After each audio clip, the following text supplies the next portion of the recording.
দর্শক, খবর হচ্ছে ঢাকায় ব্যাটারি চালিত রিকশা বন্ধে হাইকোর্টের আদেশ স্থগিত। বোঝাই যাচ্ছিল যে হাইকোর্টের যে আদেশ দিয়েছিল ৩ দিনের মধ্যে অটোরিকশা বন্ধ করে দিতে হবে ব্যাটারি চালিত, সেটি বোধহয় আর চলবে না।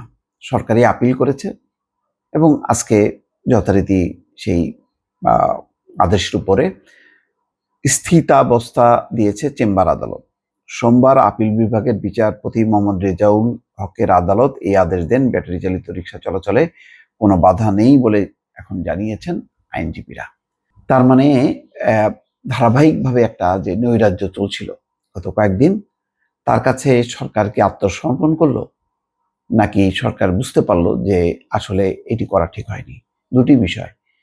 যখন এই আদেশ দেওয়া হয় যে ব্যাটারি চালিত রিকশা চলাচল ৩ দিনের মধ্যে বন্ধ থাকবে, তখন নগরবাসী কিন্তু কোনো প্রতিক্রিয়া দেখায়নি। প্রতিক্রিয়া দেখিয়েছে চালকরা, যাদের রুটি রুজি এই অটোরিকশার উপর নির্ভরশীল। তো তাদের সংখ্যা অনেক। এবং তারপরে দেখলাম যে একটি প্রতিবেদন যে গত বেশ কয়েক বছর ধরে, ৮-১০ বছর ধরে একবার অটোরিকশা, ব্যাটারি চালিত অটোরিকশা বন্ধ করা হয়, আবার খোলা হয়, বন্ধ করা হয়, খোলা হয়।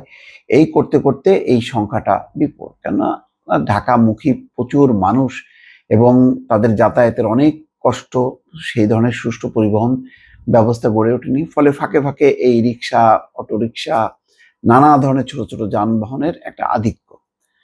এটা হবেই যখনই নাকি আপনার একটা চাহিদা আছে, যখন নাকি চাহিদা মোতাবেক পণ্যের সরবরাহ নেই, তখন মানুষ যেটা পাবে সেটাই নিয়েই বাঁচতে চাইবে, যাতায়াত করতে চাইবে। মানুষের চলাচলের জন্য দরকার।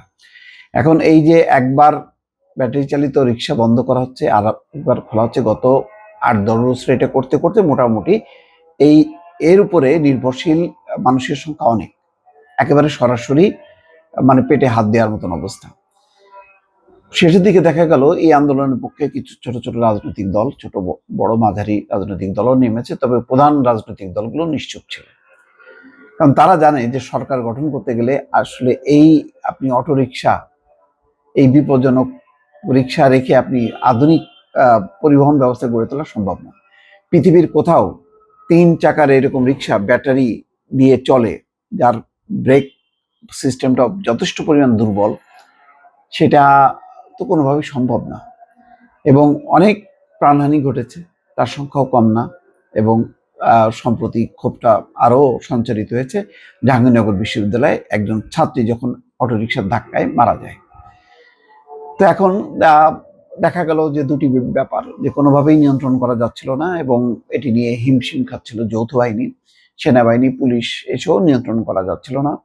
এবং রাস্তা চলাচল বন্ধ, রেল চলাচল বন্ধ, মানে একটা এলাহি কারবার। তখনই সরকার আপিল করার সিদ্ধান্ত নেয় এবং বোঝা যাচ্ছিল যে সরকার হয়তো এটি মেনে নিচ্ছে। এবং আজকে যখন নাকি আদালতে এই আদেশ দেয়, তখনও কিন্তু আগারগাঁও সহ বিভিন্ন জায়গায় রিকশা চালকরা অবস্থান নিয়েছে। পুলিশ তাদের সঙ্গে বসেছে এবং পুলিশ বলেছে যে আদালতের রায়ের জন্য অপেক্ষা করতে। তার মানে বোঝা যাচ্ছিল যে একটা পজিটিভ আদেশ আসছে। শেষ পর্যন্ত আত্মসমর্পণ হলো। এখন এই যে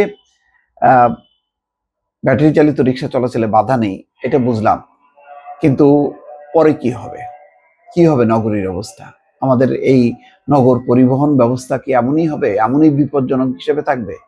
কেননা এই ধরনের যানবাহন রেখে আপনি আর যাই হোক না কেন, কোনো জায়গায় কোথাও কোনো নতুন আধুনিক পরিবহন ব্যবস্থা গড়ে তোলা সম্ভব হয়নি। তাই যদি হতো তাহলে তো এই ধরনের ব্যাটারি চালিত রিকশা সারা বিশ্বে থাকতো, কিন্তু তেমনটা তো কখনো কোথাও দেখা যায় না। আমরা যারা বিভিন্ন দেশে দেশে ঘুরি, কোথাও দেখি না যে এইরকম ৩ চাকার ব্যাটারি চালিত যানবাহন চলাচল করে। যাই হোক, এটা এখন দুর্ভাগ্য। এখন বিদ্যমান আর্থসামাজিক কাঠামোর যা আমাদের, এবং আমাদের যতক্ষণ না পর্যন্ত সেই পরিস্থিতি আমরা তৈরি করতে না পারবো, ততক্ষণ পর্যন্ত এই ধকল আমাদেরকে বহন করতে হবে। এটা হয়তো আমাদের নিয়তি। দর্শক, ভালো থাকবেন। আল্লাহ হাফেজ।